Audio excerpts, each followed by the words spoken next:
Welcome back to Statesman.com for another edition of the High School Blitz. I'm Tony Atkins here with Davis and Rick Cantu. And guys, as coaches do after games, we're going to give out some game balls.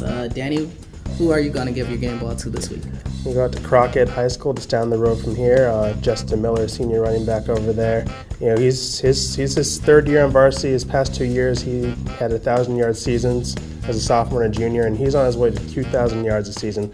Reason why? This past week against McCallum, had 281 rushing yards, 3 touchdowns on only 19 carries, but his most impressive play came with a pass catch. Caught a 31-yard touchdown with about 30 seconds left in a 43-42 win over McCallum.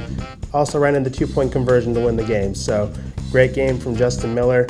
Crockett might surprise some people in that district standings because of McCallum, 2-time district champion, and they went down. Yeah. What about you, Rick? Other than that, what else did he do? I think he didn't kick the ball. Oh, he didn't kick. I'm going to go with Matt Snow. He's the quarterback for Mr. Ridge, who is one of our big surprise teams of the area, you know, at 4-0. All he did was go 13 for 17, 306 yards, 4 touchdowns. For good measure, he ran for 140 yards. Wow. 2 more touchdowns. They beat Marble Falls 49-21, if I'm not mistaken. He's one of those players that's been right on the surface of Player of the Week game balls just about every week so far this season, but that was just exceptional. All right, guys, what did you learn from week 4 this week? If I learned anything, I think maybe the best football in town, or at least in this area, is in Georgetown. I wouldn't have expected both Georgetown and Eastview to be 4-0 at this point, and with convincing wins. Georgetown is now bolted to number 3 in the state. They're averaging 200-something yards passing, 150 a rush. And Eastview coming off the big win against Vandergrift with 42-41.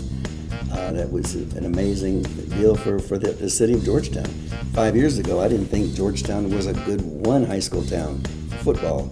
Now they're a good 2 high school town. I learned there's some games you cannot predict. Last week we had a Dripping Springs Cedar Park game. Cedar Park was the number 2 ranked team in the state. They'd gone 23-1 in the last 24 district games. Dripping Springs had lost 13 straight district games and given up 42 points to Austin High team a couple weeks ago. And oh yeah, Cedar Park also hadn't been shut out since 2003. So of course what happens?